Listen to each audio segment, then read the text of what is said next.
اللہ خالق کائنات نے ارشاد فرمایا تحقیق، قد کا معنی ہوتا ہے تحقیق، جاءکم آ گیا تمہارے پاس، من اللہ اللہ کی طرف سے آیا، سبحان اللہ، کیا آیا؟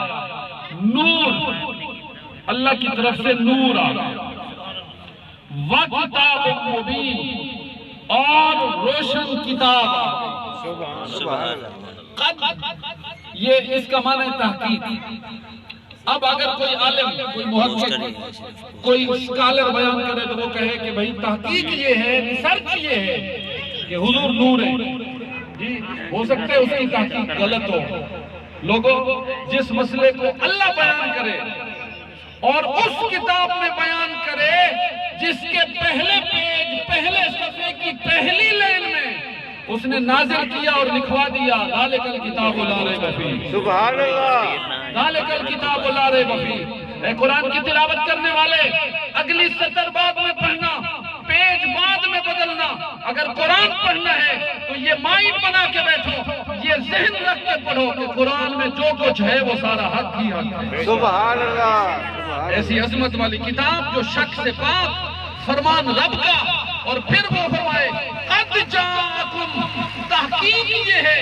قد کا لفظ ارشاد فرما کر گویا کہ اللہ شک کرنے والوں کو دعوت فکر دے رہا ہے کہ کوئی سکالر کہے تحقیق یہ ہے تم اعتبار کر لیتے ہو، کوئی محقق کہے کہ تحقیق یہ ہے تم اعتبار کر لیتے ہو، کوئی مفتی کہے کہ میری تحقیق یہ ہے تم اعتبار کر لیتے ہو۔ جس مسئلے کو اللہ بیان کرنے سے پہلے کہے کہ تحقیق یہ ہے کہ اللہ کی طرف سے تمہارے پاس آ گیا، نور بھی آ گیا اور کتاب مبین بھی آ گیا۔ سبحان اللہ، سبحان اس اللہ، معاملے میں پھر شک و شبہ کی کوئی گنجائش نہیں رہتی۔ قد لگا کر اللہ نے فرمایا جاءکم، جاءکم آ گیا تمہارے پاس۔ آتا وہ ہے جو پہلے ہو، آتا کون ہے؟ جو پہلے ہو، بولیں تو صحیح نا، جو پہلے ہو، آتا وہ ہے جو پہلے۔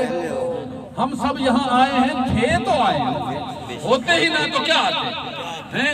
یہ لفظ جاء ہمارے روزانہ کے مضمون کی دلیل کے طور پر یہ آیت کریمہ میں نے آج سلیکٹ کی ہے کہ اللہ خالق کائنات فرماتا ہے تمہارے پاس آ گیا، یعنی پیدا تو پہلے ہو چکا تھا، جب ہم نے چاہا تو پھر تمہارے پاس بھیج دیا۔ سبحان اللہ، اللہ فرماتا ہے جاءکم، تمہارے پاس آ گیا۔ قرآن کو سمجھنے والوں نے کہا آمد مصطفیٰ، سبحان اللہ، مرحبا مرحبا، آمد مصطفیٰ، آمد مصطفیٰ، آمد مصطفیٰ۔ قرآن نے کہا آ گیا۔ جو ٹھر رہے تھے حضور کے آنے کی وجہ سے، خوش ہو رہے تھے، جو اس مقصد خداوندی کو سمجھ رہے تھے، مرحبا عربی زبان کا لفظ ہے، آمد فارسی یا اردو زبان کا لفظ ہے۔ اللہ نے فرمایا محبوب بھیج رہا ہوں، تمہارے پاس آ گئے۔ ہم نے کہا ویلکم، خوش آمدید، مرحبا۔ حضور آ گئے تو سر آنکھوں پر جو فرمائیں گے حکم بھی مانیں گے، قدر بھی کریں گے۔ تو اللہ نے جاءکم کا لفظ ارشاد فرما کر بتا دیا ربیع الاول کی 12 تاریخ کو حضور پیدا نہیں ہوئے، حضور بنے نہیں ہیں، مادے وجود میں نہیں آئے، بلکہ حضور نے اس دھرتی پر قدم مبارک رکھا ہے۔ باقی بنے کب تھے یہ تو آئے ہیں۔ آقا و مولا تاجدار مدنی صلی اللہ علیہ وسلم نے اس معاملے میں جو فیصلہ فرمایا ہے وہ فیصلہ بھی میں آپ کے سامنے رکھتا ہوں۔ پہلے آیت کریمہ پر توجہ فرما لیں کہ اللہ کی طرف سے آ گیا یعنی پہلے تھا تو آ گیا۔ سبحان اللہ، کیا آ گیا؟ نور آ گیا۔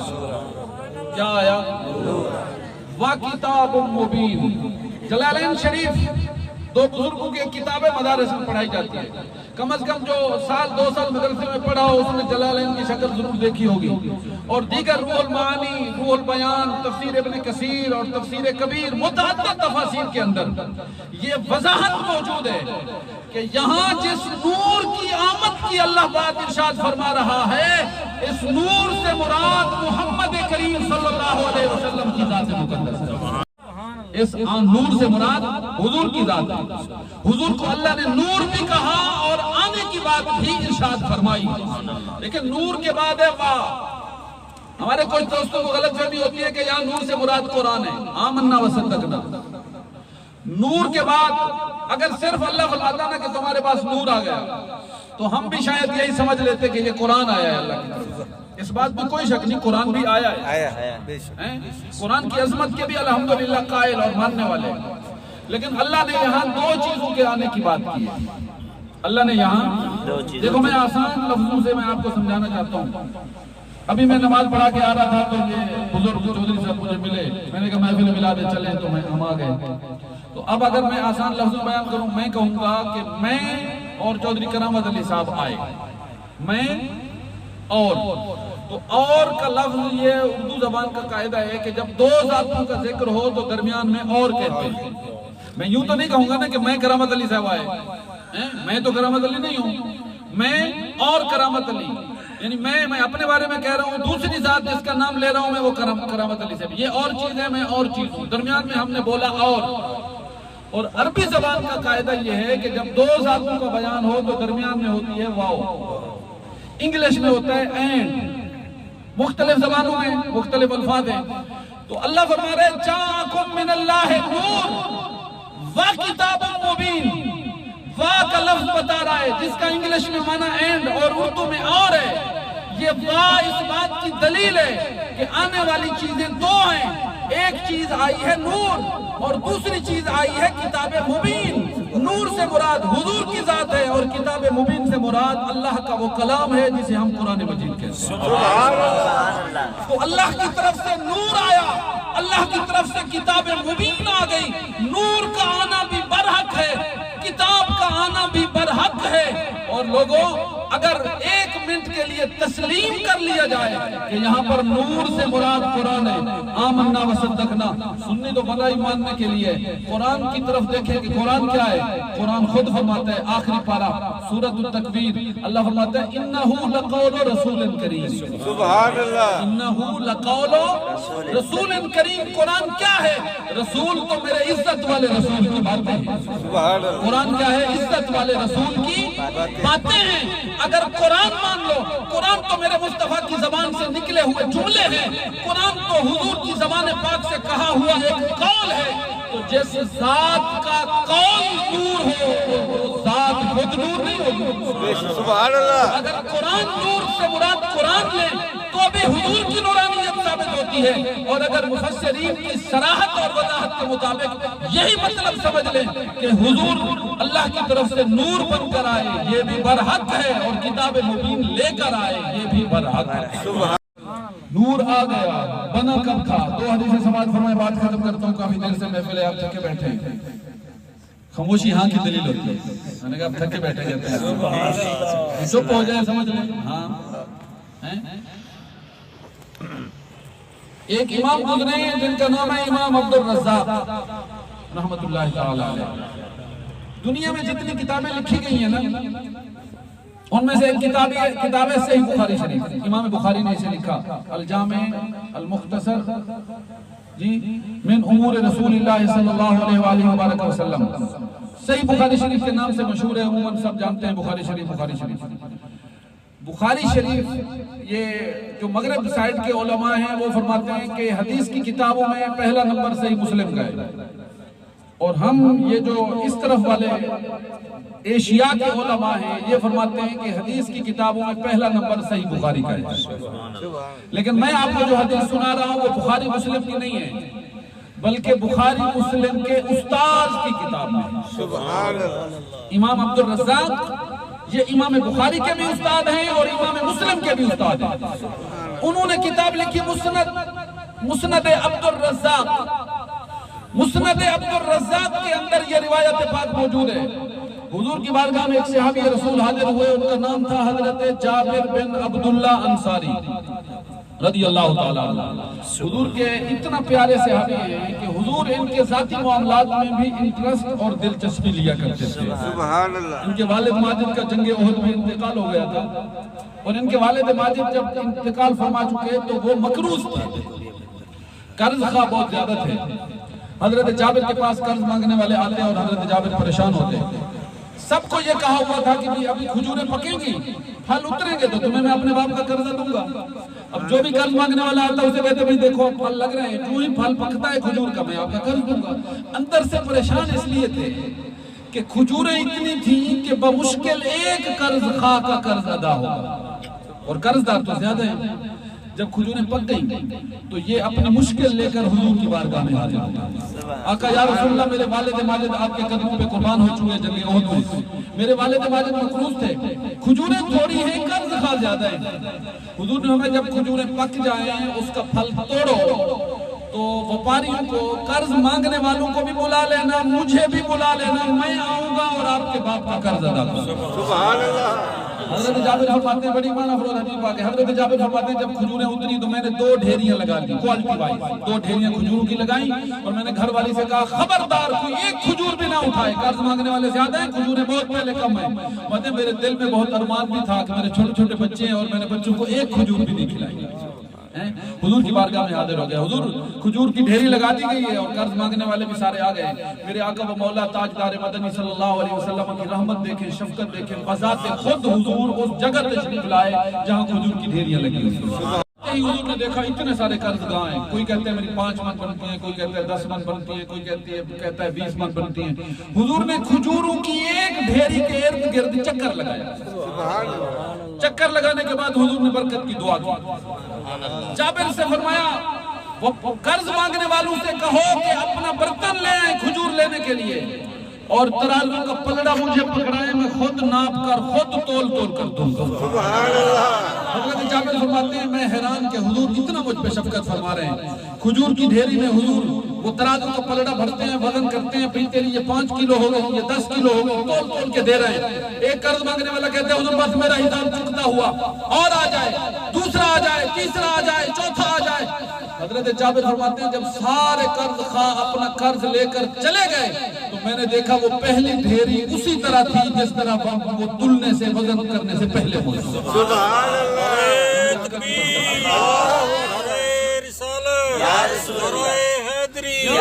جشن عید میلاد النبی. یہ حضرت جابر حضور کی بارگاہ میں حاضر ہوئے.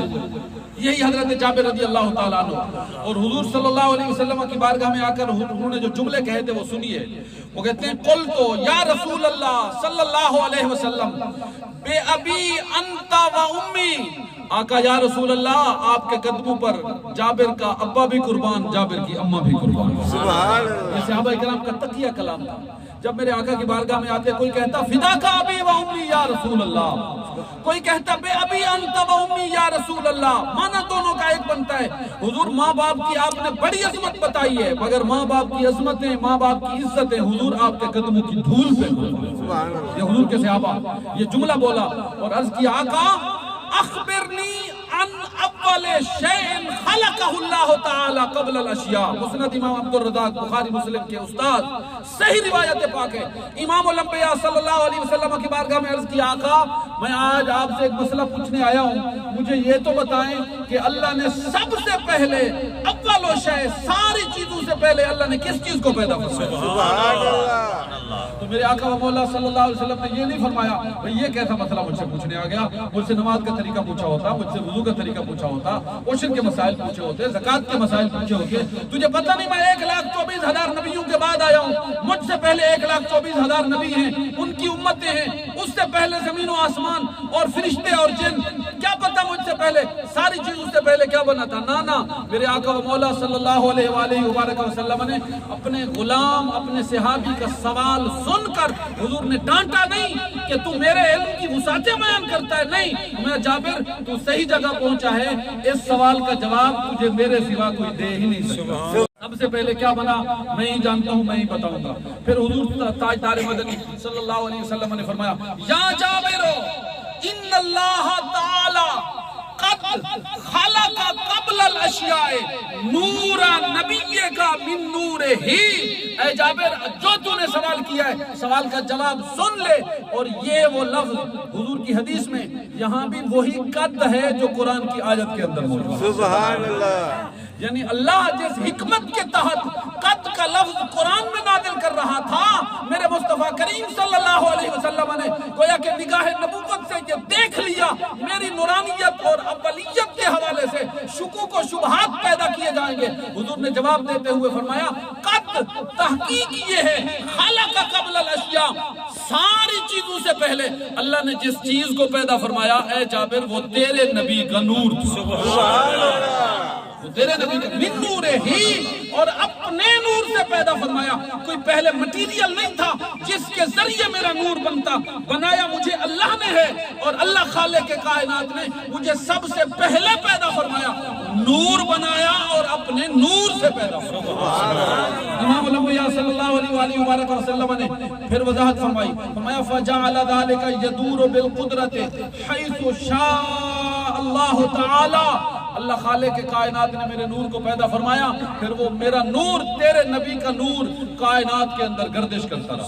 سبحان اللہ. جی جہاں جہاں اللہ نے چاہا اللہ کے نبی کے نور نے سیر کی کائنات کے اندر, اللہ کی بادشاہت کے اندر وہ نور موجود رہا.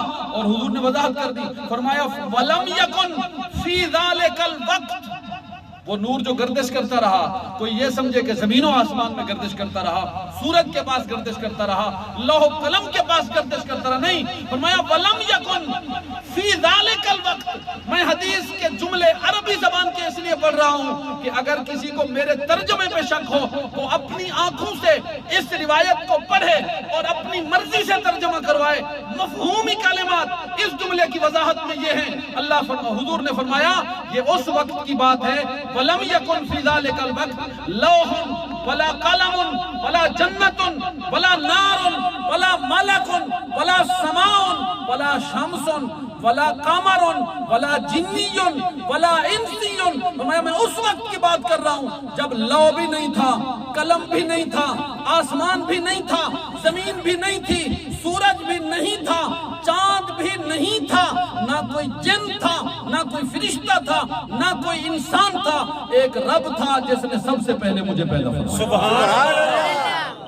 امام الانبیاء تاجدار مدنی سید عالم صلی اللہ علیہ وآلہ وبارک وسلم جس مضمون کو اپنی پاک زبان سے بیان فرما رہے ہیں, الحمدللہ تبارک و تعالی اس مضمون کو سمجھا اور مانا ہے تو میلاد منانے والوں اہل سنت و جماعت. سبحان اللہ.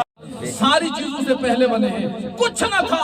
میرے آقا و مولا صلی اللہ علیہ وآلہ وبارک وسلم کا نور تھا. اللہ نے سب سے پہلے جس چیز کو پیدا فرمایا وہ اپنے محبوب کے نور کو پیدا فرمایا. سبحان اللہ. یہ حضور کی خلقت پاک ہے, خلقت پاک ہے. حضور اول الخلق ہے, ساری چیزوں سے پہلے بنے. اور حضرات محترم یہاں پر میں وہ جملہ بھی ضرور عرض کرنا چاہتا ہوں کہ حضرت آدم علیہ السلام اللہ کے پاک نبی ہیں جی. اللہ ان سے روٹھ گیا. کیوں روٹھ گیا, کیا معاملہ ہوا تھا؟ کسی کو یہ جرت اور اختیار اور کسی کے پاس یہ اتھارٹی نہیں کہ وہ یہ کہے کہ اللہ کے نبی آدم علیہ السلام سے گناہ ہوا تھا یا غلطی ہوئی تھی. نا نا نا نا, اللہ کے نبیوں کی شان بہت بلند و بالا ہے. ہمیں حق نہیں پہنچتا کہ ہم کہیں غلطی ہو گئی تھی, گناہ ہو گیا تھا. اللہ کے سارے نبی خطاؤں اور گناہوں سے پاک. وہ محب و محبوب کا راز تھا. اللہ روٹھ گیا, آدم علیہ السلام کو جنت سے نیچے بھیج دیا گیا, زمین پر آ گئے. اتنا روئے اتنا روئے کہ رخساروں پر جھریاں پڑ گئی مسلسل آنسو بہانے کی وجہ سے. بالآخر رب کی بارگاہ میں ایک دعا یہ بھی کی تھی جو حدیث کے اندر موجود ہے, رب اغفر لی بحق سید الانبیاء والمرسلین. سبحان اللہ. رب اغفر لی بحق سید الانبیاء. دکھانے کا ذمہ دار ہوں. آدم علیہ السلام نے دعا کی, اے میرے رب میں اس ذات کا واسطہ اور وسیلہ پیش کرتا ہوں جس ذات کو تو نے سارے نبیوں اور سارے رسولوں کا سردار بنا. سبحان اللہ. اللہ خالق کائنات کا غصہ جاتا رہا, ناراضگی چلی گئی, بات چیت کا سلسلہ جاری ہو گیا. آدم تجھے کس نے بتایا میرے محبوب کے بارے میں؟ سبحان اللہ. جی تو آدم علیہ السلام نے کہا, اے میرے رب جب تو نے میرے جسم میں روح پھونکی, جی قربان جاؤں حضور کے علم پر. میرے آقا فرماتے ہیں جب آدم علیہ السلام کے جسم میں روح پڑی تھی نا, جو پہلا عمل زندگی کی علامت ہے. آج ڈاکٹر کسی کی زندگی اس پہ سانس لے رہا ہے, پلک جھپک رہا ہے, نبض چل رہی ہے. آدم علیہ السلام کے مجسمے میں جب روح ڈالی گئی, پہلا عمل علامت زندگی کی جو ظاہر ہوئی آدم علیہ السلام سے, میرے آقا فرماتے ہیں وہ چھینک تھی. کیا تھا؟ چھینک. اور میں اپنے آقا کے علم پر قربان جاؤں, میرے آقا نے اس مجسمے کا سائز بھی بتا دیا جس مجسمے میں آدم علیہ السلام کی روح پھونکی گئی تھی. سبحان اللہ. میرے صحیح مشکات المصابیح کے اندر روایت پاک موجود ہے. حضور فرماتے ہیں آدم علیہ السلام کے مجسمے کی ہائٹ تھی 60 ہاتھ. کتنے ہاتھ؟ یہ کونی سے لے کر درمیان والی انگلی تک یہ ایک ہاتھ ہوتا ہے جس کو ذراع بولتے ہیں عربی میں.